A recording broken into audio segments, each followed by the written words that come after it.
Okay, so today we're going into part 2 of What Are You Thinking? Part 2. And we're going to continue in reading Jeremiah. We're going into chapter 5. Now let's remember from last week what brought all that we're reading about. We're reading about what's going on here in Jeremiah's time, and all of this is happening that Yahweh's telling them it's going on is because in verse 14 of chapter 4, it said, "O Yerushalayim, wash your heart from evil and be saved. Till when would your wicked thoughts remain within you?" So this is all happening because they're having wicked thoughts in them, remaining in them. The Hebrew for wicked also can mean vain effort or exertion that ends in nothingness or trouble. Okay, so the kind of thoughts that they do, and basically, it's not that they're just thinking wrong, they're thinking wrong and they're doing wrong action because they think that this action is going to kind of bring about the result they're looking for, but this is a vain effort. These things are done in vain. They're not going to bring, through their exertion, the end that they're looking for. In other words, it's going to end in either nothingness or trouble. And in this case, it's ending up in trouble. And so that's what Yahweh's talking about. So I wanted to kind of just do that quick reset so that we understand. Remember from last week, what we talked about in part 1 is that in this process, we're talking about what are you thinking, that the thought is where it all starts. That's why we're talking about what are you thinking. So in our life, from a moment to a destiny, we have thoughts. And those thoughts, when desire is attached to it, that's the word I want to use from now on. Desire, emotions, but desire is attached to the thought. By the way, desire can be negative, meaning you don't want something. So you have a thought, and your desire is not to do something, or not to, take some sort of action of whatever sort. It could be a positive or negative desire. I want to, I don't want to. I like it, I don't like it. But when desire is attached to the thought, then action tends to manifest. I want you to think of it this way. It's hard to not use the word like think in part of this whole thing. Once you have an idea and desire attaches to it, what happens is you start trying to figure out, or you're thinking, or you're meditating, you're contemplating, how can I be sure to make that happen or not happen? See, that's what's going on in your head. You're going through the process of going, I want, I like, I desire this. And so now the brain is going to start working on, how can I make that happen? How can I get what I want? Or the opposite. I don't like, I don't want, I have no interest in. Now we're going to think about how can I avoid, how can I assure that I don't end up having to deal with this? Now this is not a bad thing if we control what thoughts we're doing desires to. That's why this is all about what are you thinking. This is the idea of the scripture talking about taking a thought into captivity. Because once you've taken the thought into captivity, now you can decide what to do with it. It may be good to attach desire to it. Like how about the thought of Deuteronomy 10:12, where you are to fear Yahweh, walk in his ways, love him, serve him with all your heart, with all your strength. That thought needs strong desire. What strong desire? The all your heart, all your strength, all your being. That's the desire attached to the thought of loving him. And so when you have thoughts and desire attaches it, and you start now trying to figure out how to make it happen, then action manifests. Then you do something.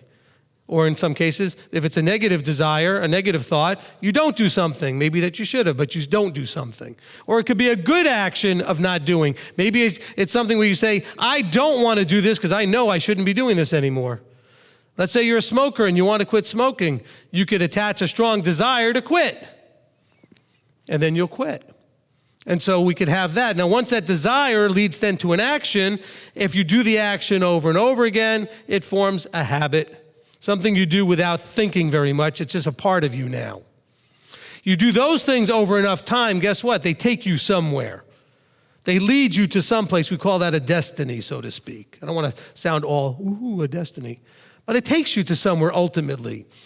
If you stop right now and look at your life, you will realize that you are exactly where you're supposed to be based on all the things that you've done and your choices. You brought yourself to where you are right now. I'm not saying Yahweh had nothing to do with it. I'm saying is that you are the end result right now. You are in the end result of all of the thoughts, desires, and actions habits, etc., have led you to this place. The great news is if you change all of those things, starting with the thoughts and desires and actions and habits, you could end up in a very different place next year or next month or whatever that is time frame-wise that it's going to take to make those changes. And that's the power that Abba gives you to transform from who you are into what he is. How do we transform? Well, it's not going to happen as maybe you were taught in Christianity by some magical wave of his hand or him doing this thing that we call taking out your stony heart and putting in a heart of flesh like you didn't have to do anything. No, he's going to cause you through going through experiences to choose to change that heart of stone to a heart of flesh. That's what trials are for. That's what instruction is for. That's what your experiences are going to help you to do. And so you're going to then have that opportunity. But just realize that you didn't end up where you are by accident. If you look back, it's because of the choices that you've made, which were based on the thoughts and desires that led to those actions and choices. And if you just change that process at the beginning, the result at the end changes as well. So what we have here going on is that Israel, okay, here we have Yirmiyahu talking to those in Judah, and Jeremiah is saying, hey, your wicked thoughts have led you to this place. And now you're going to reap what those thoughts have sown. Those actions that you took because of the thoughts, because of the desires attached to those thoughts, because of the actions that you then took, because of the habits you developed, the only thing we need to do now is wake you guys up so you can get a big, strong wake-up call, a slap in the face a little kick in the you-know-what to wake you guys up. Babylon is coming. And I want you to understand, this is Yahweh saying it, I want you to understand that you brought this on yourselves. You caused this to happen. You put me in a place where I tried, I called out to you, I sent prophets to you, I gave you instruction, I did all these things in your life, and you still are not listening. So what he does is, the less we listen, the stronger the wake-up call slap gets. It might be a gentle little tap on the shoulder the first time. You know, a little tap on the back saying, hey, you may not want to be doing all that. You may want to do this other thing. After a while, though, he might just have to sweep your legs out from under you and whack you out so you end up flat on your back so you can look up and realize, whoa, okay, I might need to pay attention now. Israel, here, the Judah part of Israel, but Judah now is realizing, guess what? Verse 22 of chapter 4, he says, my people are foolish. They have not known me. They are stupid children. They have no understanding. They are wise to do evil, but to do good they have no knowledge.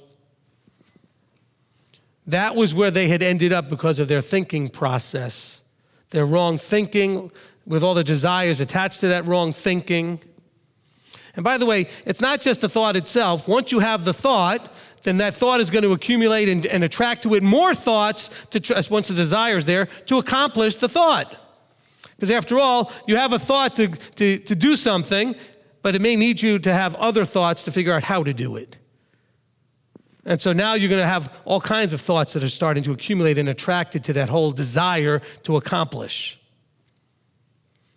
But the thing is, have you really thought about what you're accomplishing? Is it vain effort or exertion that's going to end up in nothingness or in trouble? What are you thinking? Let's go now into chapter 5. Now in chapter 5, I don't think we have a verse that actually mentions specifically the thinking. We are going to get one in chapter 6, but I want you to continue to see this play out and understand as we're reading this is all a result of wrong thinking. Chapter 5, verse 1, diligently search the streets of Yerushalayim, and please look and know and seek in her open places if you find a man, if there is anyone doing right ruling, seeking the truth, then I shall pardon her. Wow. For him to say that, he's not expecting anybody to be found, is he? This isn't like a big challenge. He's saying, look, I want you to know for yourself that I'm not just, jumping to a wrong conclusion here. Nobody's listening. Go out there and look and see if there's anyone doing right ruling. When it says right ruling, it says, is there anyone obeying and applying my commandments? He says, are they seeking the truth? Now, of course, we should know from all of our studies what the truth is. The Torah is truth. Yeshua is truth. John 14 and verse 6, it says, I am the way, the truth, and the life. Psalm 119, verse 142, 160, and a couple other places says that the Torah, the word, is truth. He says, no one's seeking the truth. He said, if they were seeking the truth, I would pardon her. By the way, let there be an encouragement to you. If you would seek the truth, he will pardon you. But are you seeking truth? Now, here's the, remember we talked about thoughts and desires. Are you seeking the truth, or are you seeking to justify that the way you perceive truth is right? Let me say that again. Are you actually seeking the truth, like the actual truth, like not a variety or flavor that's somewhat bent, twisted, or skewed, but are you seeking the truth, or are you seeking somehow to convince yourself that what you believe to be truth, because it's the way you want it to be, is truth, even if it's not? I mean, I hate to quote from the movie, but you know what? Can you handle the truth? Because a lot of you can't handle the truth.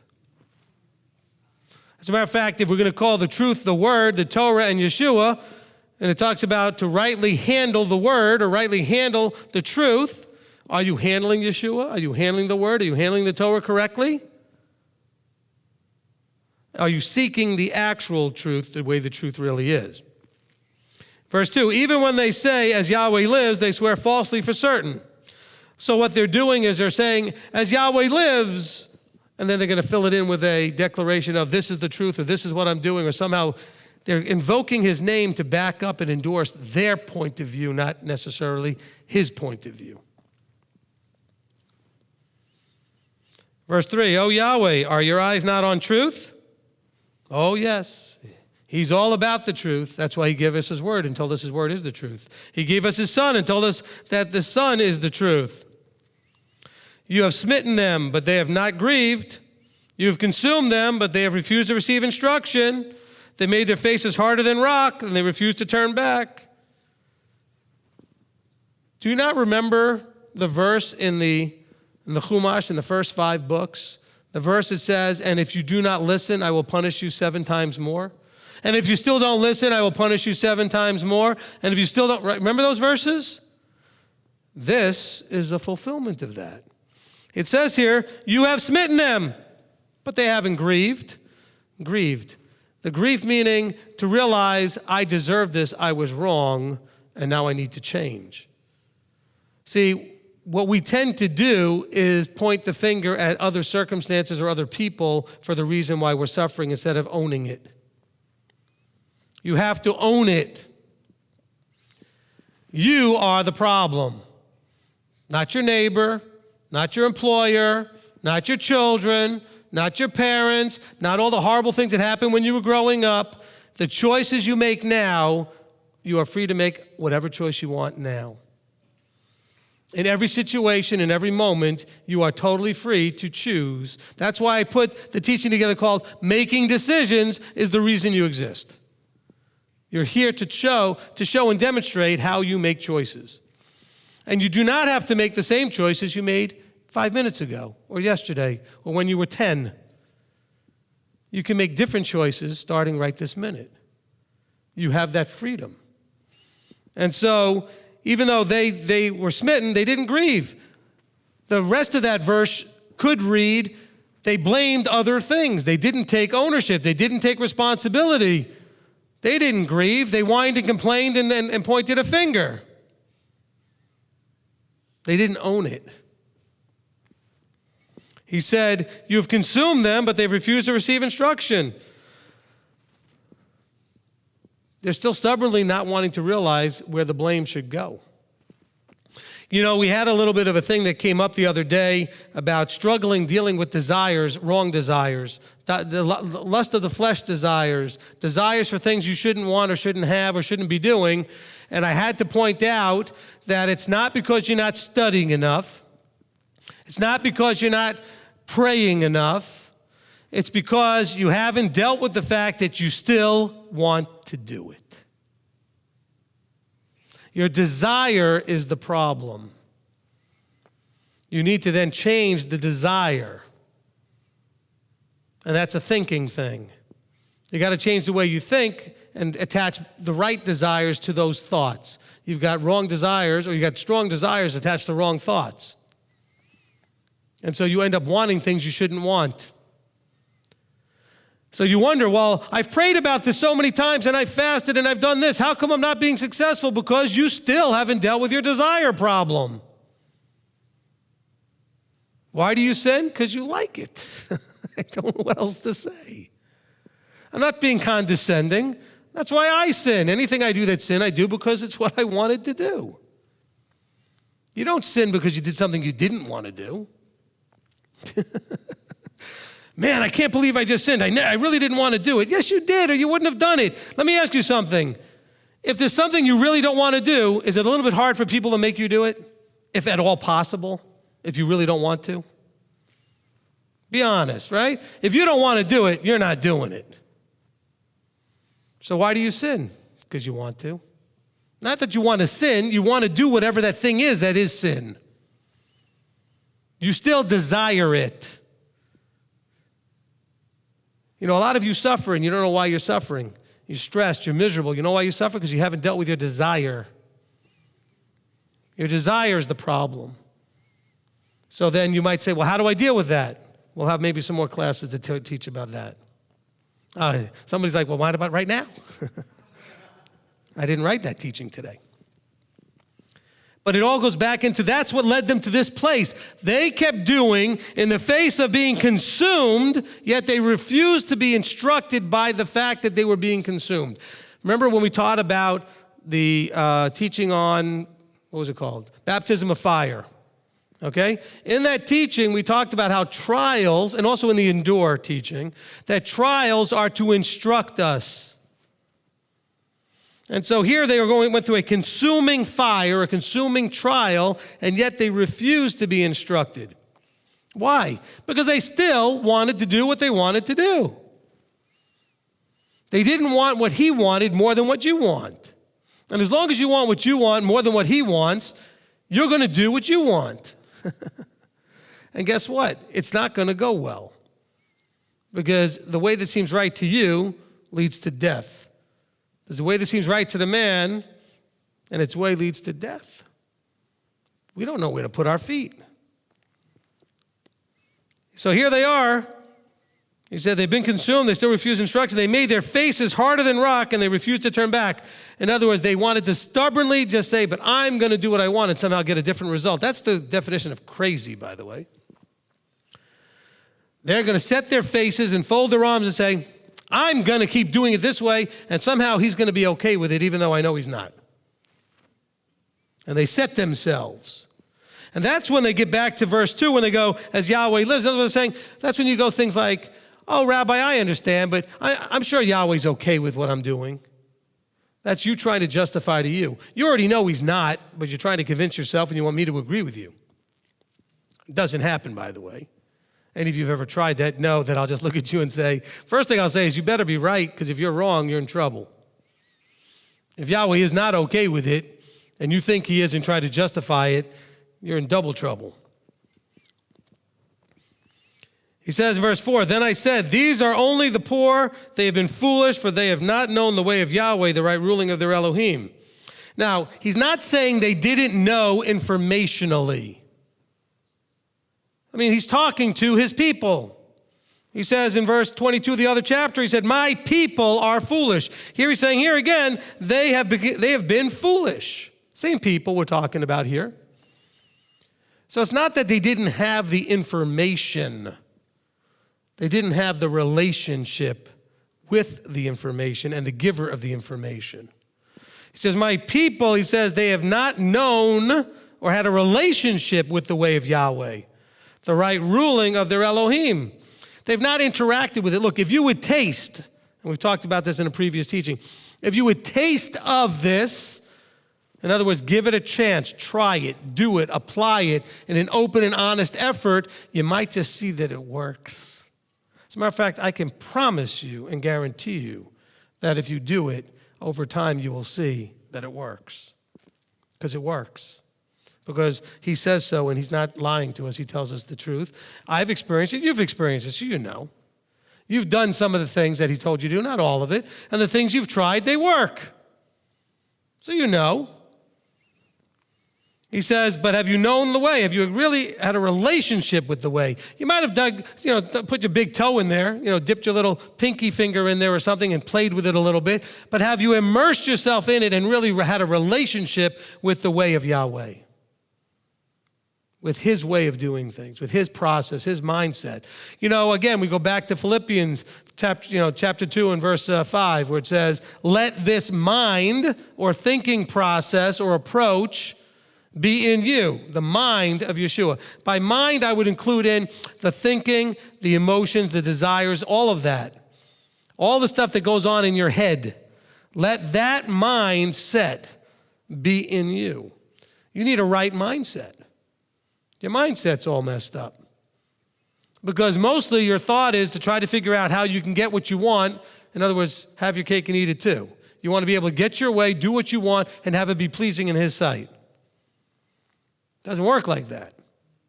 You keep trying all you want, but you know what that brings us back to? Wicked thoughts, where the word wicked again means vain effort or exertion that ends up in nothingness or trouble.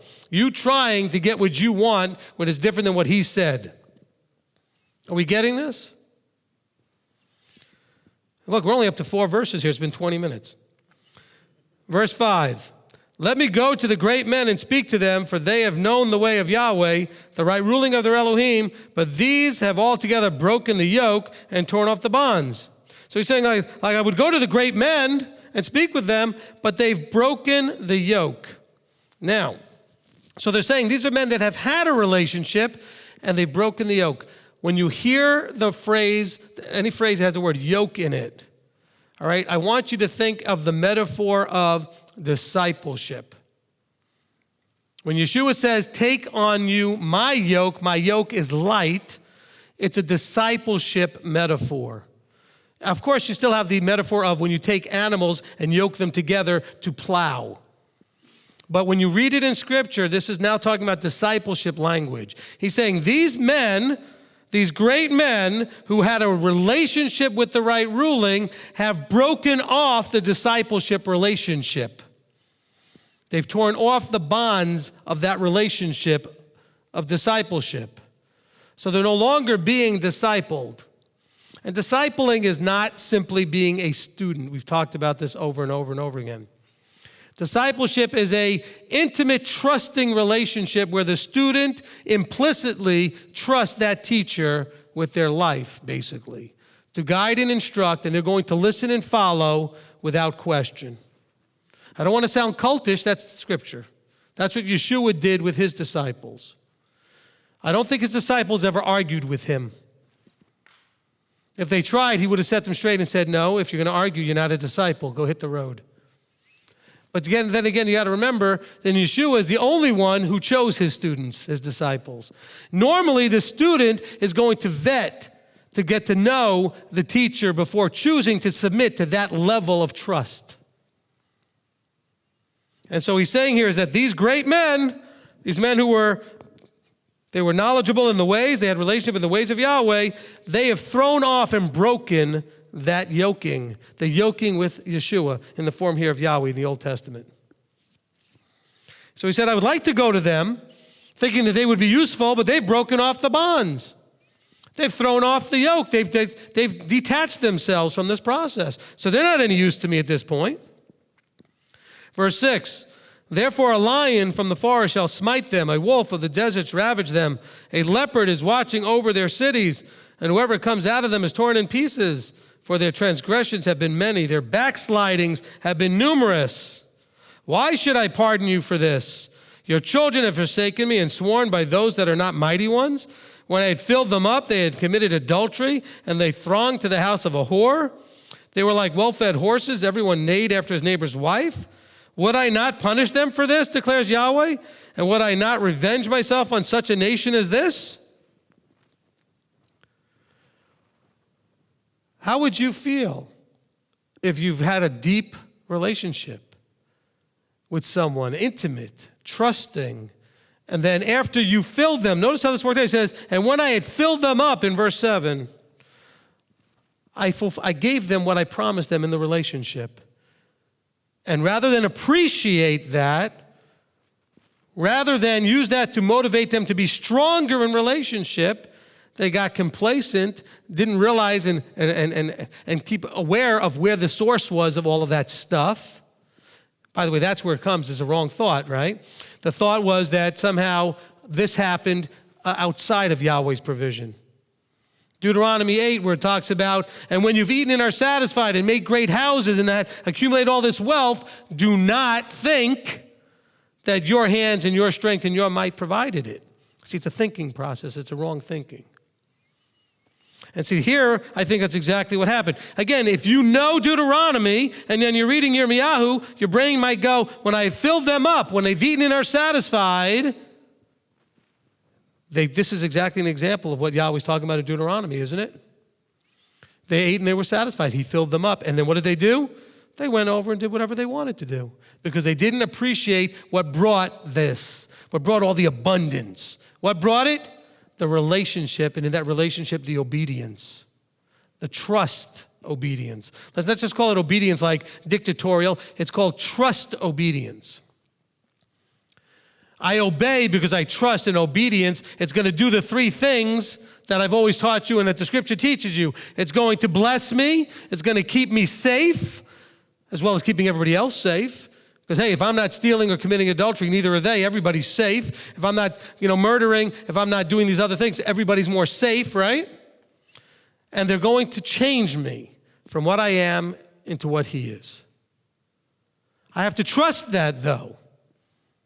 So I obey because I trust that it's going to do and accomplish. In other words, it's not going to be a wicked thought that is vain and useless and leads to nothing and trouble. These are going to be right thoughts that lead to the blessings, the safety, and the transformation. But do you trust that? See, if you feel like your effort and your strength and your might and your wisdom and your smarts and your talent has gotten you everything, and you don't give the appropriate, respect and honor and glory to the real source, guess what? You're not going to think you need anybody or anything or any kind of source. Hey, I could do this myself. I don't need him. He says, but look what you've done. He said, you've thrown off the bonds, you've thrown off the yoke, you're not listening, you've forsaken what I've said to you. He says, you've done all these things, you've gone and committed adultery and thronged after the house of a whore.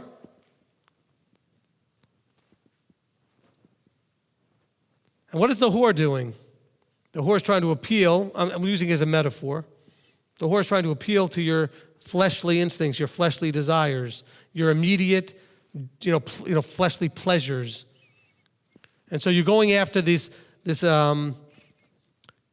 immediate gratification, self-gratification. You're looking for those kind of things. There's no patience. There's no delayed gratification at all. I want it now.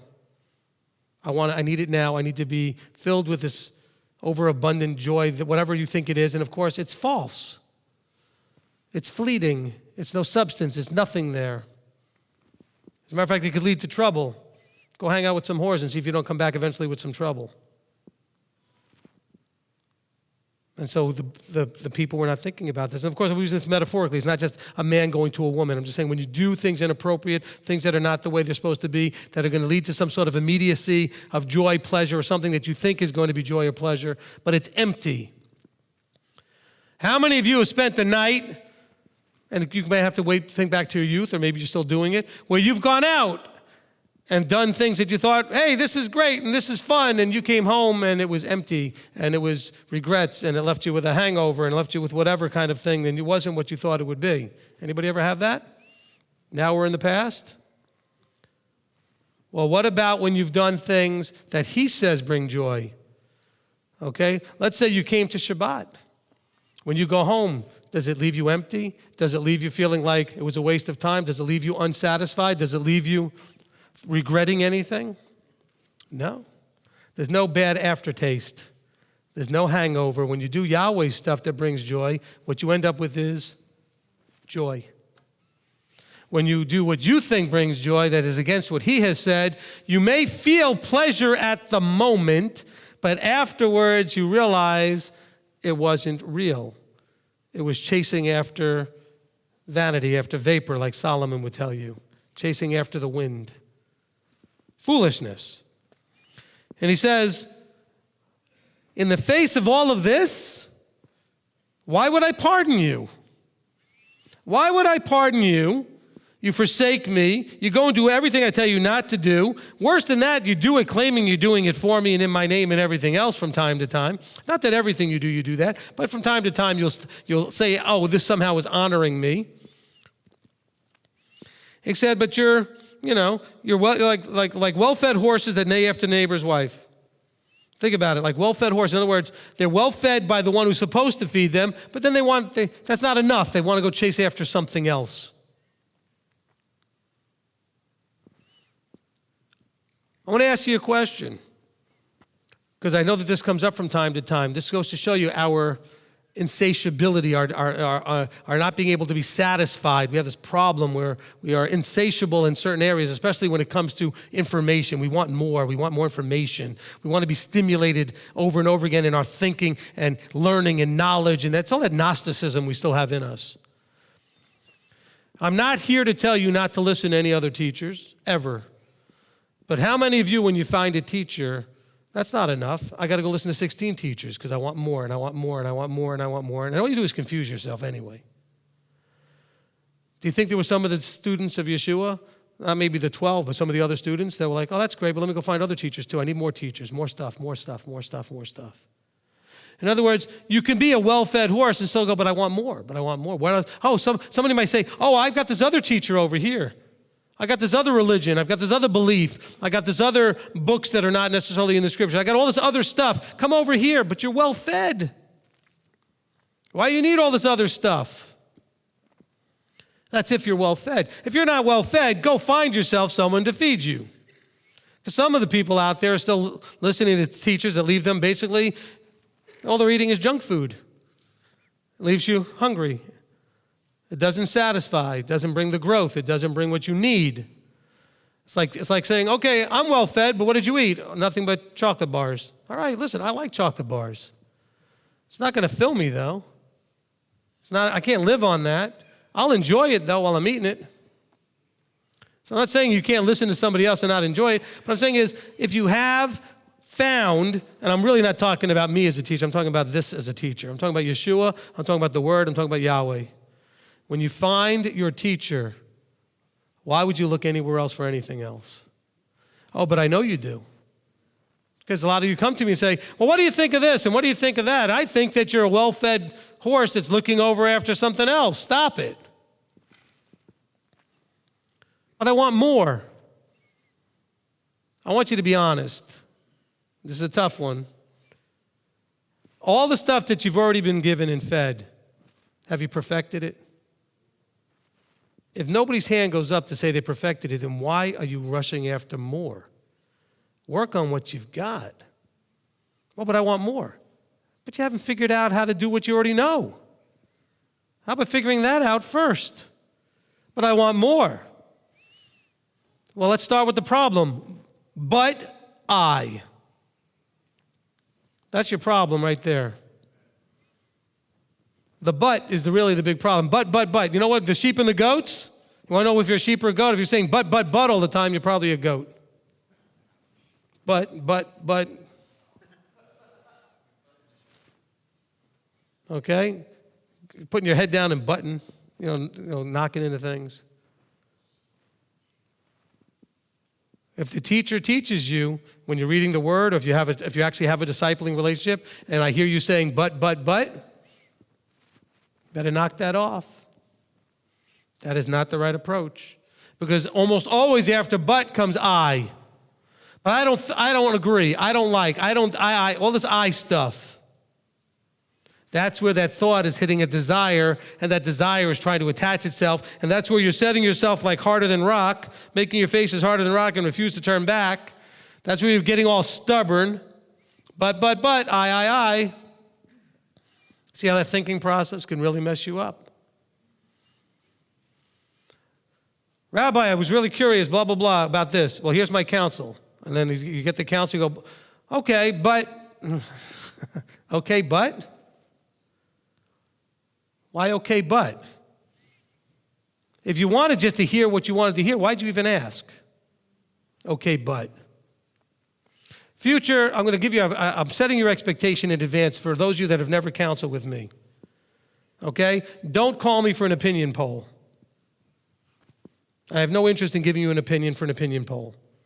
I will counsel you. Now, the difference is this. When I give you counsel, I expect that if you do what I say and it goes wrong, it's my fault. So I take that seriously. Nobody cares about an opinion poll.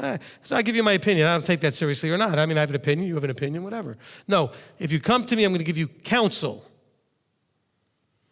All right? That counsel is going to be given with the fear and respect for the idea that what I gave you, if I'm wrong, it's on me. Now, if I'm right and you don't do it, it's on you. If I'm wrong and you do it, it's on me. If I'm right and you do it, it's on you. I mean, I'm right and you don't do it, it's on you. Realize that. But here, Yahweh says, I've told you what to do. I've given you, you've yoked yourself to me at one point. Now you're breaking off the yoke. You're going to do whatever you want. Even though I fed you, even though I've given you everything, why shouldn't I punish you? Some of you are living that right now and wondering why he's punishing you. I don't know. Is there a lot of but I going on?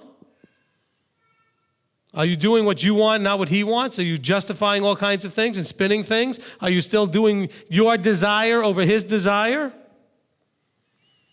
And he's going to say to you, well, why wouldn't I punish you? I'm trying to get your attention. I'm trying to get you to do in verse 3. He says, by smiting you, by smacking you, I want you to then receive instruction. He says, I did this to you, but you're not grieving and owning the problem, and you're not receiving instruction. So guess what? I got to keep smacking you. I remember doing that with my kid one time. Nothing hard. Kid was doing something, gave a little smack. Kid kept doing it, gave a little smack. They looked up at me. I said, well, I'm going to keep doing that as long as you keep doing that. I told you not to do it. Do it again, I'll give you. I said, at any time, I'll stop when you stop.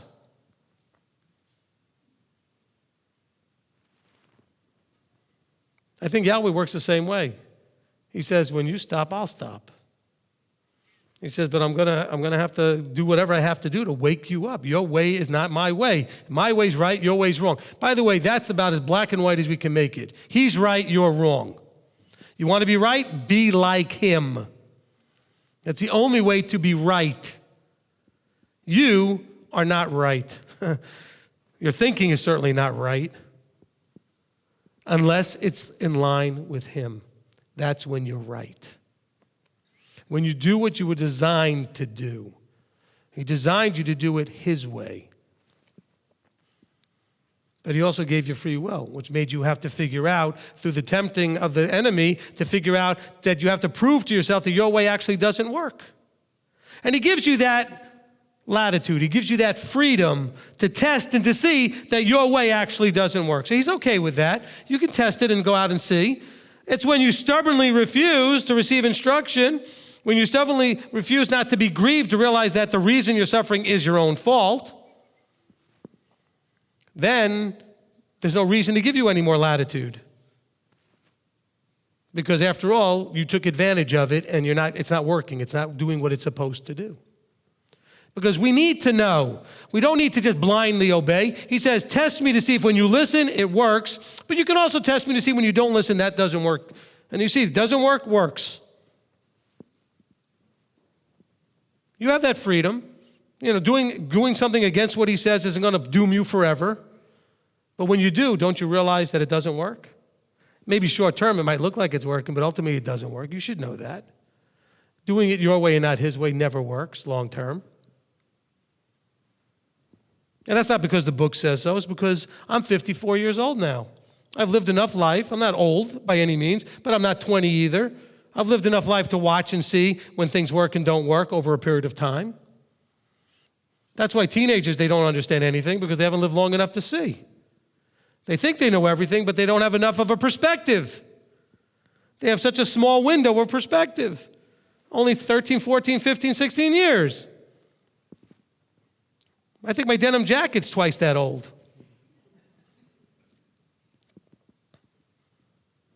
And so when you look at things from that idea, over time you should see, my way is foolishness, his way is wisdom. You should be able to figure it out just from looking at the Petri dish experiment of your life. You know, I grew up walking out this life without all of this stuff. I was raised in a secular Jewish home, so we didn't keep a whole lot. And so I know what life was like for about 20-something years, 22, 23 years of living that way. And I saw how frustrating it was and what kind of results I got. Then I came into Torah observance and walked that out for about, let me just do the math here. Let's say at least 15 years or so, 10, 15 years. And so what that result was, then I went on a journey of 7 years where I was then without again and then came back into it. And so I've got a beautiful personal experience of that didn't work, this did. Oh, guess what? Still didn't work. This still does. Now, some of you might think, well, how should we listen to you? You had a crisis of faith and you left for a couple of years. Yeah, but now I've got a testimony you can't top unless you did it too. I lived without it, with it, and without it, with it. And guess what? The results were the same both times without, both times with. That's a strong testimony if you have that in your own life. If you don't really give it a full shot, you'll never have the testimony of the working part. You'll only have the part of the, it didn't work and now it's kind of, sort of not, I don't know. You're in this sort of limbo place if you're not really doing it. But when you didn't do it, you should have known that it wasn't working. So that's why you tried to do it. That's why you're here. He got your attention saying, my life stinks right now. It's not doing what it needs to do. Either something's got to be an answer. And he led you to this answer, but now you're not giving it a full chance. That's why he says, do it with all your heart, with all your might, with all your strength, with all your being. Do it fully. And now you'll have a good example and test and measure of what the results are. And then you can compare the results before and after. In my case, I got before, after, and before and after. I got it twice. But at this time, I realized I'm done being stupid. I think I've got enough results now to know, okay, that didn't work, this did, that didn't work, which is the same as that first one, and now this does. Okay, yeah, that's easy. I'm not that dumb. A little stubborn, certainly foolish, but not that stupid. Smart enough now to realize, oh, what he says does what he says it will do. Because I have experienced it. I've had a relationship with it. You have too. You have. You've had that. You know you've lived without it and you've lived with it. And you can't tell me there's any comparison. Now, I know your life didn't become perfect when you started keeping it, but you can't tell me you really want to go back to what it was before. I mean, you'd be really just, I don't know, boy, you're really forgetting what your life was. This is like the guys wanting to go back to the leeks. Oh, back in Egypt, we had leeks. You were slaves. I don't care if you had filet mignon, you were slaves. You want to go back to that? Because some of you had fairly good lifestyles back in that. But so what? You had more money, but you were still miserable and empty because your thinking was all wrong. Again, what are you thinking? What were they thinking when they said, and compare yourself now, when they said, but we had all this to abundance when we lived in Egypt. And you look at them like, what kind of silliness is that kind of? Well, don't you do the same thing? Don't some of you have those moments where you do the same thing? Where you think back on part of your life previous and think, but back then, I didn't have this one little struggle that I'm still struggling with. Back then, I didn't have that. Yeah, but what about the 75 other struggles you have that you don't have now? Do you want to trade the 75 for the one? You can go back there and fix the one. They could have gone back to Egypt and had leeks or whatever it is, But what about the fact that they still would have been slaves? So now they had to eat manna. And they got bored with the manna, but they were free. They weren't there sitting and just making bricks and all the other harsh labor they were doing.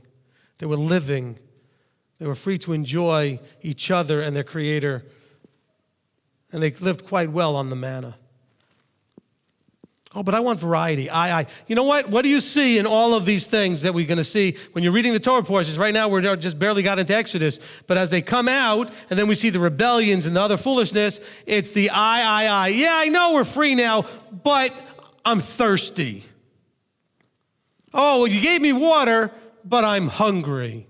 Oh, you gave me manna, but I'm bored out of the manna. I want meat. Oh, but you gave... What's going to satisfy you? You know, there's a really great song that we sing during the Passover service called Dayenu. Okay, Dayenu means it would have been sufficient. It would have been enough. And so the song is basically saying things like, if Yahweh had just taken us out of Egypt and not brought us to Sinai to get the Torah, that would have been enough. If he had taken us to Sinai and gave us the Torah, but not even brought us into the land, that would have been enough. If he had done these, if he just, at any point, in other words, if he had just stopped, that would have been enough. But we're insatiable. We don't get to that would have been enough. We're not satisfied. We don't appreciate. What causes all of that? Wrong thinking. Wrong desire and wrong thinking. What leads Korach to rebel? He says, well, I don't think it's fair that Moses, you and Aaron are in charge and collecting all this stuff, and I got to sit here and just, guard over the fixings of the ark and all of that other stuff. That's not fair. I don't like that setup. Oh, yeah, I'm glad we're free now, and I'm glad this stuff, but I don't like my job. I don't like what I've been given to do. No satisfaction, no appreciation. Leads to rebellion. Because guess what? Once you think you've been slighted or don't like, now you're going to think about how to fix it. And the way Korach came up with it was rebellion. That was his solution. Some people, the solution is to get up and quit a congregation. Some people, the solution is just go back to the world. Whatever the solution is that you come up with, if the thought is wrong, the solution is going to be wrong also, because it's going to be a solution to get you to accomplish the wrong thought. Because the desire is going to be there, and from desire we get inspiration. In other words, more thoughts accumulate to accomplish the first thought, to make that desire happen. Like the person who sees someone and decides, I want her, I want him. And then you start thinking about, what can I do to have her, to have him? That lust, that desire builds up. And then you start thinking about, how can I accomplish this? And by the way, you're married at the time. So now you got a real problem. You're accumulating more thoughts and more thoughts and more thoughts, and the desire is getting stronger and stronger, and it's a wrong thought. This is what was going on in Matthew when Yeshua said, of old, where it says, don't commit adultery. I'm telling you, you guys have a bigger problem that leads to the adultery, which is you've already got the thought and the desire, and you're trying to figure out how to have what you shouldn't have. So you've already broken the commandment. It's just a matter of time when you're actually going to do it. Oh, no, but I didn't do it. Not yet. You're either going to do it or you're going to get divorced for no reason just so you can have her or him. So essentially, you're still doing it because you already committed adultery in your heart and in your mind. In other words, you desired someone that you should not have desired. By the way, this works in the positive. You desire a good thing. You have a thought. Okay, let's say that thought is that you want to lose weight and get healthy because maybe you have an unhealthy thing going on where you're sick on a regular basis and your health is not right, your physical body's not right. Guess what? Then you have a thought to fix that. If you get a strong enough desire, guess what? More thoughts about how to make it happen will come to you. And then you'll attract and find people that you talk to who actually have information that might help you accomplish what you want to accomplish. It happens for good things and for bad things. Is this making sense? So thoughts and desires are neutral in itself. It depends on what the thought is. In other words, having thoughts is neutral and having desires is neutral. Strong desires can be very good if the right thought is being driven by it. So that's why you have to start with, what are you thinking? If your thought is right, man, pile up all that good desire behind it and then it'll happen. The reason you don't have what you really want is because you don't really have a strong enough desire for it. Because maybe it's going to, maybe in your mind, you think it's going to take too much effort. Maybe you think it's going to be too difficult. Maybe you think you can't do it, that you're going to fail. Maybe you think, see all these problems, all starting with the thoughts? But if you can get the right thoughts and get enough desire behind it, okay, then you'll see accomplishments beyond accomplishments. I'm not recommending this necessarily. I'm not against it either, but the Olympics is coming up. And when you watch that, if you watch it, you're going to see the result of a thought with incredibly, just huge desire behind it. And if you listen to the stories that they always tell at the Olympics about somebody, how they grew up, and then maybe they were born with some sort of birth problem and this and that, how they overcame it through athletics and everything else. Again, that happened to that one. It could have happened to others because a thought was birthed in their mind that a desire attached to, and was strong enough to overcome those odds and to get them to a place where they're now on the stage for being considered one of the world's best. So this is what you're watching. Don't watch to say how great a skier is this person or how great whatever the thing is, the athletic event is. But notice that this is what a person can do if they have a thought and put enough desire behind it. What can you do if you had a thought and put enough desire behind it? I remember being, as all of those of you around my age have probably experienced, being involved in multi-level marketing at some point. And at some point, somehow I ended up getting a little newsletter in the mail that was, I don't even know how I got this. It wasn't from any of the companies I had been involved with, but it was a little multi-level marketing newsletter. I guess I was on a mailing list that people had done in multi-level, so I got this little newsletter in the mail. And I went to throw it out, but an article caught my attention on the cover page. It said, "The number one reason you're not a millionaire." I said, that sounds interesting. So I went to look what it was. You know what it was? The number one reason most people are not millionaires is because it never was a goal of theirs. They never even actually thought they could get there. It was never something they actually thought they could be. You don't get there by accident. So if you want to fix your finances, make that a goal, choose that as a thought, put a huge amount of desire behind it, and you'll find a way to do it. Oh, but it's a lot of work, and maybe I'll have to take 2 jobs, or I'll have to go back to school, or I'll stop with the but. That's all you're doing is throwing a but. Yes, you might have to go back to school. Yes, you may have to take 2 jobs temporarily. There's a lot of things you may have to do that you're not going to like, but if the end result is what you really want more than the other stuff, then do it anyway to get the result you want. And stop with the but.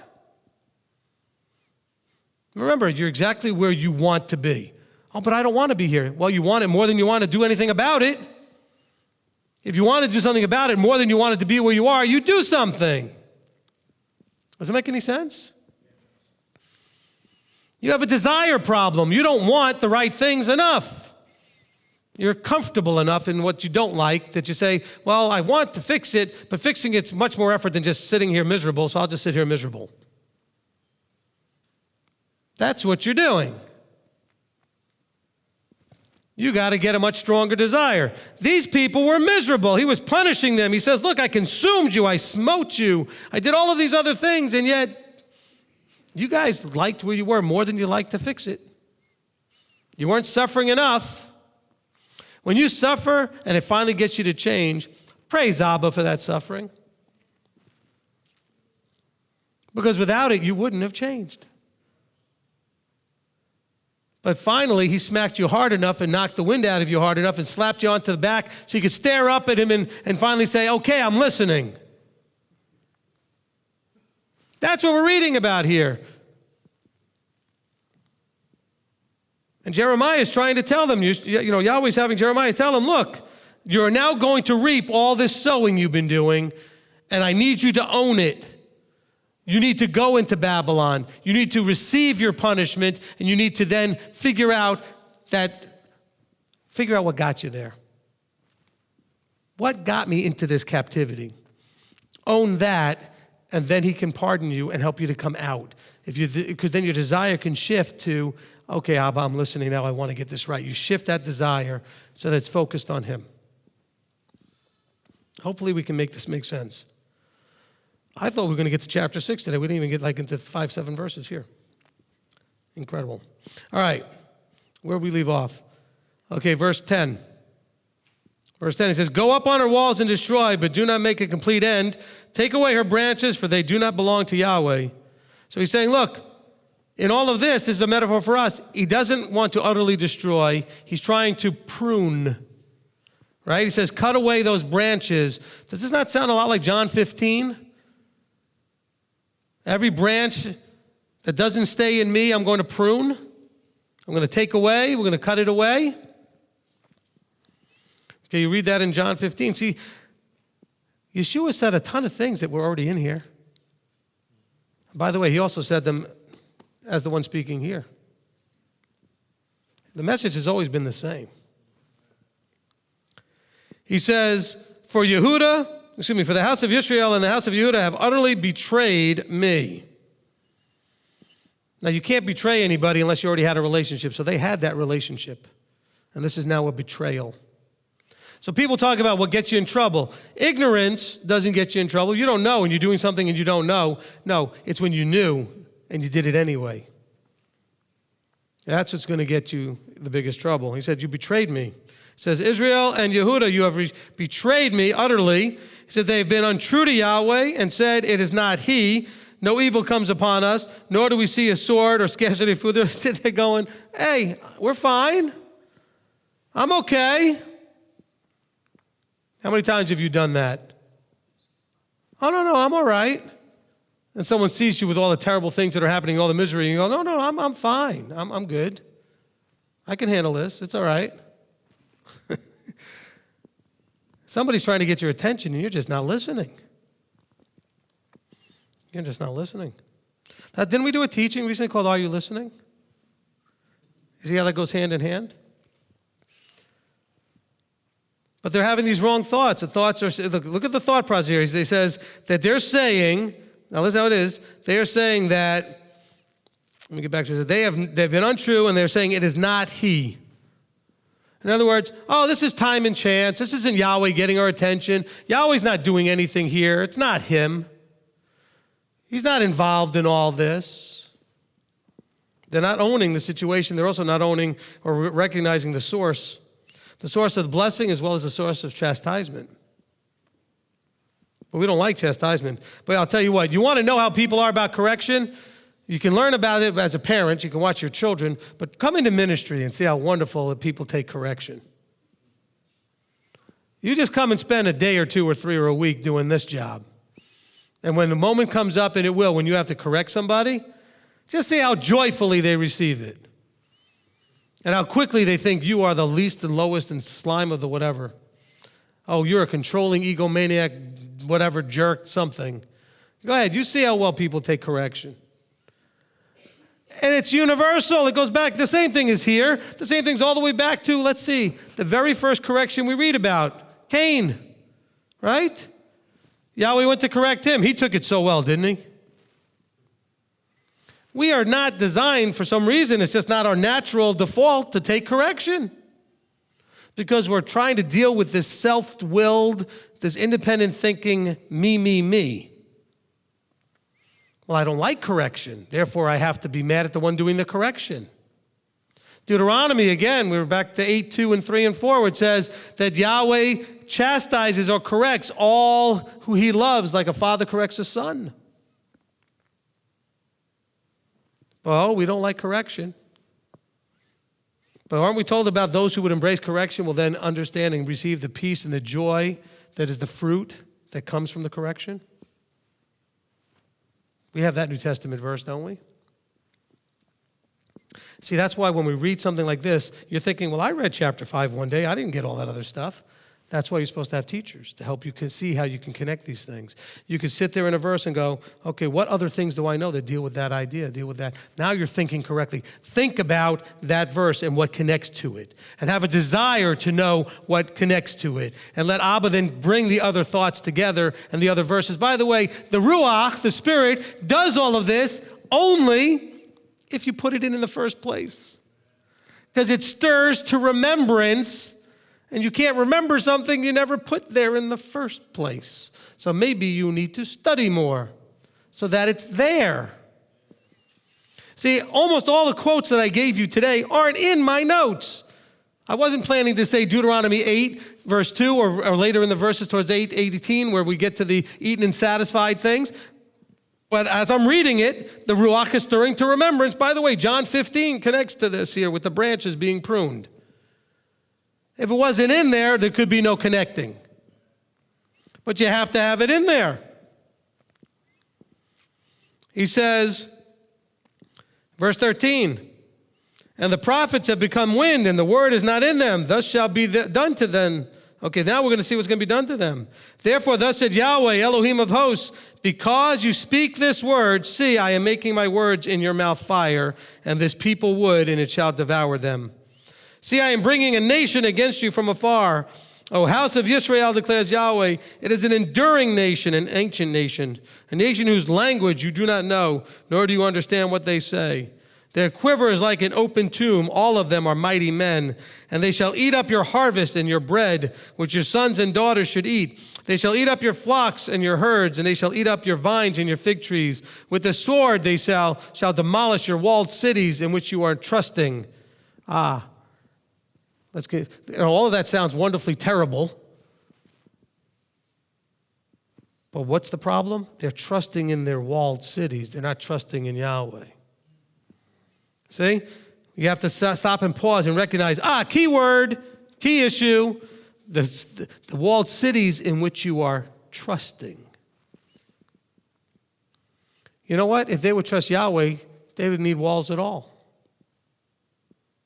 There would be no need for walls. Who could go in and look, when they were in the desert, there was a pillar of fire, a pillar of cloud. There were no walls. Why do you need walls? But even in those days, declares Yahweh, I shall not make a complete end of you. Not going to make a complete end of you. That's our promise that we need to hold on to. Of course, that's if you want to participate in the teshuvah, in the returning. Of course, if you stubbornly stick to your guns and keep going the way you want to go, there will be a complete end of you. He's speaking here not individually, but to the nation. There will not be a complete end of you as a nation, although some of you, there will be a complete end of you, because you will make wrong choices. Those wrong choices are based on what? Wrong thoughts, wicked thoughts, thoughts that are vain, and the effort and exertion leads to nothing or trouble. He says, and it shall be when they say, why does Yahweh, our Elohim, do all of this to us? Then you shall answer them saying, as you have forsaken me and served foreign mighty ones in your land, so you shall serve foreigners in a land that is not yours. In other words, you're going to do what? You're going to reap exactly what you sowed. You did it to me, now you're going to go experience it. Declare this in the house of Yaakov and declare it in the Yehuda, saying, hear this now, O foolish people without heart, who have ears and see not, have eyes and see not, and ears and hear not. Foolish people without heart. What is he saying, foolish people without heart? He's saying, you foolish people, have not put enough desire or heart behind doing the right things. Your heart fainted to do what's right. It was rushing to do what was wrong. So he's not saying that they don't have a heart, that they're heartless people. He said, you are people without enough heart, desire to do the right things. You're weak in your desire to do what is right. He says, I gave you eyes, but you still don't see. I gave you ears, you don't hear. You're not listening. Your heart's not receiving. Also, without heart, remember we talk about the idea of having eyes to see, ears to hear, and a heart to receive. He says, you are without a heart ready to receive. You're not receiving anything I'm sending you. You're just doing whatever you want to do. He says, do you not fear me? Declares Yahweh, do you not tremble at my presence, who have placed the sand at the boundary of the sea by an everlasting law, and it does not pass over it? Though its waves toss to and fro, they are not able. Though they roar, they do not pass over it. He says, the first thought that you need to have, Deuteronomy 10:12 gives you the order of process. What's the first thought you need to have? to fear him. I want to fear him. That's the thought you need to put a lot of desire behind. Fearing him. We did a teaching, turned into like 7 or 8 parts. Fear Yahweh. You don't figure that out, nothing else happens. He says, look, all of this is happening. He says, do you not fear me? If you don't fear me, none of this other stuff is going to happen. He says, you don't fear me. He says, but this people has a backsliding and rebellious heart, and they have turned aside and gone away. And they do not say in their heart, let us know and fear Yahweh our Elohim, who gives rain, both the former and the latter in its season, who guards for us the appointed weeks of the harvest. In other words, they're not recognizing the awesomeness of the one who put the sea and the mountains and the trees and the sky and the sun and the moon and the stars and everything in its place. He's saying, do you think I'm not strong enough to handle all the stuff that you need to trust in your walled cities? I put the ocean where it is and the sand as a boundary. I did all of these things and you think I can't handle an army you're afraid of? Really?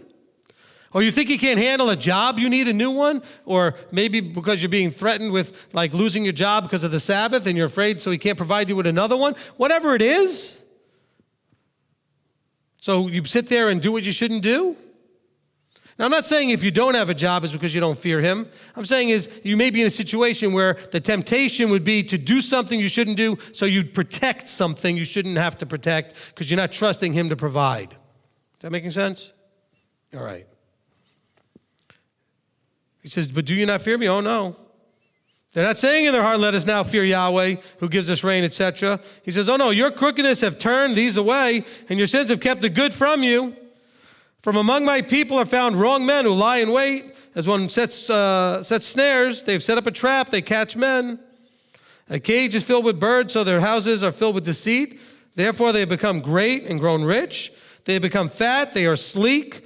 They also overlook the deeds of the wrong. They did not rightly rule the cause of the fatherless, so they prosper, and the right of the needy, so they did not rule rightly. Would I not punish them for this, declares Yahweh? Would I not revenge myself on such a nation as this? An astounding and horrible matter has come to be in the land. The prophets have prophesied falsely, and the priests rule by their own hand, and my people have loved it so. And what are you going to do at the end of it? The prophets, not his prophets, those claiming to be prophets. We're saying, oh no, don't worry. Yahweh's going to save us, or we'll go to Egypt and ask Egypt to come and defend us, or we'll go seek other nations to come and help us, or we're going to look to our own strength, or whatever. Our walls are going to protect us. They said, but the people have loved it so. Some of you are still clinging on to doctrines and positions you need to just let go of, but you love it so. But you heard a teacher or someone, quote unquote, a prophet teach it, and you loved it because it fed into your desires and your preferences, the way you would rather it be. That's what he means by my people loved it so, because why? These are those that tickled the ears. They told the people what they wanted to hear. Let that not ever be so in this body. Father, we come before you, and Father, we've gone through this study today of chapter 5 of Yirmiyahu. And oh, Father, there's so much that we've read, and we want to ask that you would help us with the element of desire. That, Father, that we would have a right thought come into our mind, or a wrong thought that comes into our mind, and we would apply or not apply desire correctly. Let us not desire those things that are wrong, and let us desire with every part of our intensity of our being those things that are right. Father, we struggle so much with our desire. We struggle so much in our thoughts. And Father, we ask that in your patience you would give us strength and encouragement to persevere and to grasp and wrestle with our own minds and our own hearts. Father, we just thank you that you are patient. We thank you that you pardon. We thank you that you are willing to allow us the opportunity to make teshuvah, to turn and return to you. And we ask that in your patience that you would inspire and strengthen and encourage us that, yes, we can do it. There's parts that we must do ourselves that you will not do for us. You will guide us, you will lead us, you will inspire us, but we must put in the effort. Father, give us that encouragement, and may we be strong. Chazak, chazak, v'nitz hazek. Be strong, and may we be strengthened to do the things of you. the things that are yours. Father, we thank you. We praise you. We ask that you would help us to truly own what we need to own and take responsibility for as we come to you in authority, the authority of Yeshua our Messiah, and together we say, Amen ve'amen.